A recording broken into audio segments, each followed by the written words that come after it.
7. Alright, I'm Haley Wank. I'm Ben Kemp. And our clothing project was on the life of a Roman senator. And you know, there's really no one who just encompasses what Rome is than a senator. I mean, they shaped what Rome is. So their clothing was very important.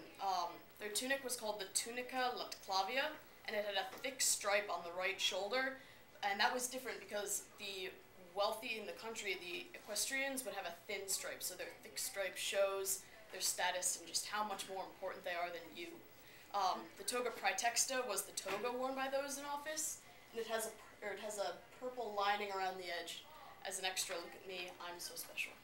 So, a senator who had the right to speak and vote in the Senate would be different than others. They would be called, let's see if I pronounce this right, culia magistras, and they wore a toga that had a purple border like this, different than the stripes on the tunic itself. It would go all the way around.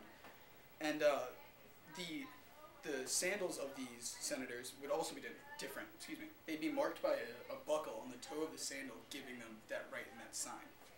That's that. Next up. Alright. So plainer clothes meant lower status in the Senate, and the way that Romans dressed showed both their social standing, but it was also a fashion statement. To kind of elaborate on that point, the colors used, you could tell would be richer, darker, you could just see the expense, and their outfits would be more flashy.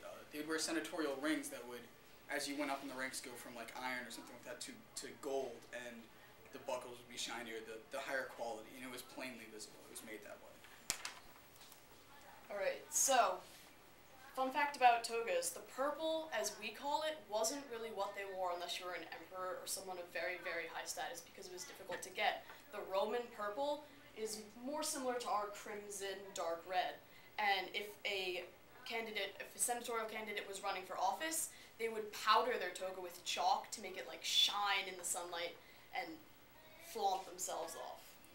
So the togas were made of cotton, extremely heavy material, and it was near impossible to actually put one on by yourself. It would actually require slaves. So senators who were higher up in the ranks would have 2 or 3 slaves to help them put a toga on. As you can see, it's an arduous process. The toga itself being so heavy, after it was on, it was actually really hard to move. So just by wearing one, you were showing off that I'm so wealthy, I don't need to be moving around all day. So, it's a kind of our presentation. Yeah.